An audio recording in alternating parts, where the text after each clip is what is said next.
Assalamualaikum warahmatullahi wabarakatuh. Perkenalkan, nama saya Resmayanti dengan NIM D0322-302, Program Studi Perencanaan Wilayah dan Kota Fakultas Teknik Universitas Sulawesi Barat. Baik, di sini saya akan menjelaskan beberapa materi dari pertemuan pertama hingga pertemuan ke-8 dari mata kuliah Isu Perencanaan dan Pengembangan Wilayah. Yang pertama adalah definisi isu. Isu dalam pengertian umum merupakan kabar atau masalah yang belum terbukti faktanya, seperti rumor atau gosip. Isu dimaknai identik dengan kabar burung, artinya suatu berita atau informasi yang tidak diketahui benar tidaknya dan dari mana sumbernya. Namun definisi isu di dalam perencanaan berbeda. Isu di dalam perencanaan disebut dengan isu strategis. Isu yang dimaksud adalah kabar yang berdasarkan dari desas-desus yang berkembang di kalangan masyarakat, namun bersifat faktual atau benar adanya. Isu strategis di dalam perencanaan bisa menjadi masalah maupun potensi, namun bisa menimbulkan masalah yang lebih jika tidak diantisipasi atau dikelola dengan baik.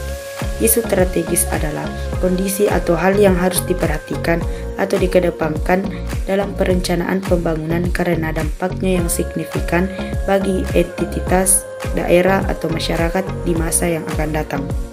Yang kedua, cara menentukan isu. Adapun cara menentukan isu yang paling relevan dan signifikan dalam suatu konteks tertentu yaitu sebagai berikut. Yang pertama, analisis tren dan perubahan sosial. Melakukan analisis tren dan perubahan sosial juga dapat membantu Anda menentukan isu yang paling relevan dan signifikan. Tinjau tren sosial dan perubahan yang sedang terjadi di masyarakat untuk menemukan isu yang signifikan.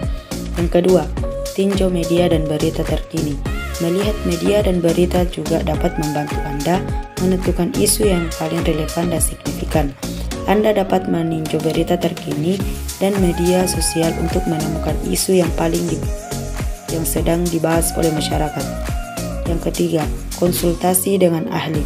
Konsultasi dengan ahli di bidang yang berkaitan juga dapat membantu Anda menemukan isu yang paling relevan dan signifikan. Ahli di bidang tersebut dapat memberikan wawasan dan pandangan yang lebih terperinci mengenai isu-isu yang sedang dibahas. Yang ketiga yaitu isu-isu yang ada di Indonesia. Yang pertama, kemiskinan, yang kedua, ekonomi, dan yang ketiga, sumber daya manusia atau SDM. Dari ketiga isu di atas, saya mengangkat satu permasalahan yaitu sumber daya manusia atau SDM, yaitu tingginya angka stunting di Provinsi Sulawesi Barat.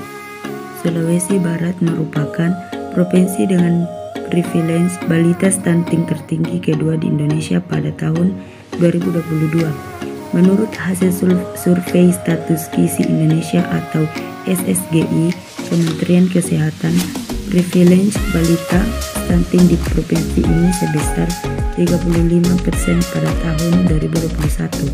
Prevalence balita stunting Sulawesi Barat tercatat naik 1,2 poin dari tahun sebelumnya pada 2021.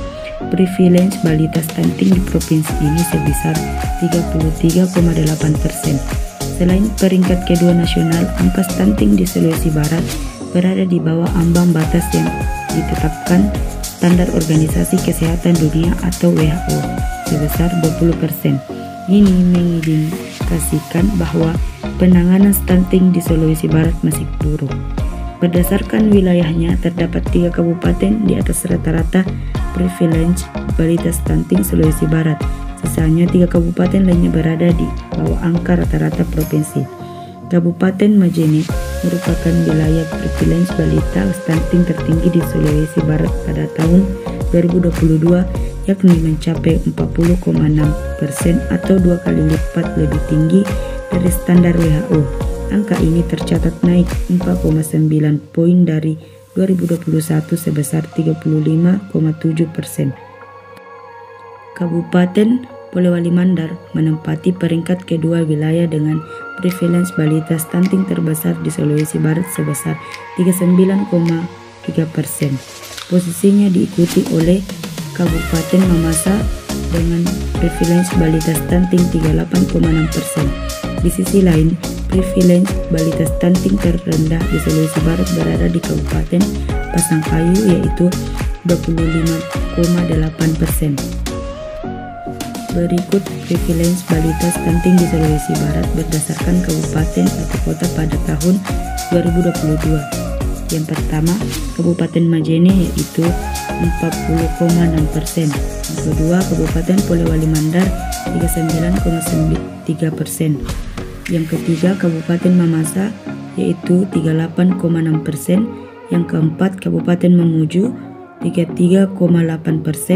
Yang kelima, Kabupaten Mamuju Tengah 28,1%. Dan yang terakhir, Kabupaten Pasangkayu 25,8%. Berikut adalah tabel angka stunting di Provinsi Sulawesi Barat. Itulah tadi hasil pemaparan materi saya. Sekian, terima kasih. Assalamualaikum warahmatullahi wabarakatuh.